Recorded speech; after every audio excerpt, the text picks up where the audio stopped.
Putin के Ukraine पर हमले की तारीख का राज पहले ही खोलने वाले रूसी नेता व्लादिमीर जिरिनोवस्की की मौत हो गई है। दावा है कि पुतिन जिरिनोवस्की से नाराज थे क्योंकि उन्होंने यूक्रेन युद्ध पर पहले ही भविष्यवाणी कर दी थी। जिरिनोवस्की आखिरी बार 22 दिसंबर 2021 को रूस की संसद में नजर आए थे। उसी दिन उन्होंने पुतिन के यूक्रेन पर हमले के प्लान के गहरे राज को संसद में खोल दिया था। उनका दावा था कि 22 फरवरी 2022 को रूस सैन्य कार्रवाई शुरू करेगा। Отказывайтесь, тогда мы можем принять другую программу. А какую вы почувствуете? 4 часа утра? यूक्रेन से युद्ध वोलोदिमीर जिरिनोवस्की की भविष्यवाणी वाले दिन तो शुरू नहीं हुआ, लेकिन उसके एक दिन बाद शाम से रूसी फौज ने आक्रमण करना चालू कर दिया था। तमाम अफवाहों के बीच रूस की संसद में बताया गया कि जिरिनोवस्की का कोरोना से निधन हुआ। रूसी संसद में उनको श्रद्धांजलि दी गई और 1 मिनट का मौन भी रखा गया। जिरिनोवस्की को 2 फरवरी को कोरोना वायरस की चपेट में आने के बाद अस्पताल में भर्ती कराया गया था, जहां उनका इलाज चल रहा था। जिरिनोवस्की की पहचान रूस के अनुभवी फायरब्रांड नेता की थी।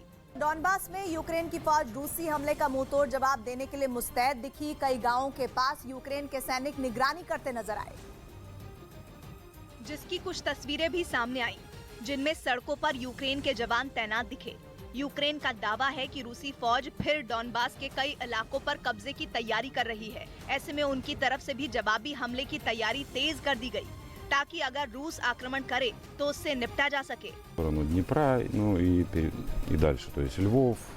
करीब 1.5 महीने से जारी जंग से डॉनबास के लोग डरे हुए हैं। उन्हें डर है कि कहीं रूस दोबारा बमबारी ना शुरू कर दे, इसलिए ज्यादातर लोग घरों में कैद हैं। लेकिन हमले के डर के बीच कुछ लोग घरों से बाहर निकले और टूटे पुल को पार करते दिखाई दिए। यही नहीं, कुछ अधिकारी भी साइकिल के साथ आसपास के इलाके की निगरानी करते नजर आए। इतना ही नहीं, रूसी हमले के डर से डोनेस्क और लुहांस्क के यूक्रेनी नेताओं ने लोगों से खतरे वाली जगह को छोड़ने की अपील भी की, जिसके बाद कई लोग अपनी कारों के साथ घर छोड़ते दिखाई दिए। उनकी तादाद इतनी ज्यादा थी कि देखते ही देखते 3 किलोमीटर लंबा जाम लग गया। सभी सुरक्षित जगह पर पहुंचना चाहते थे। वहीं दावा है कि यूक्रेन ने अपने एयर डिफेंस सिस्टम S-125 नेवा के जरिए 2 दिन पहले रूस के सबसे शक्तिशाली लड़ाकू विमान सुखोई को ढेर कर दिया था। खास बात यह है कि एक घातक हथियार सोवियत संघ के दौर में बना था, जिसे अब रूस की सेना इस्तेमाल नहीं करती।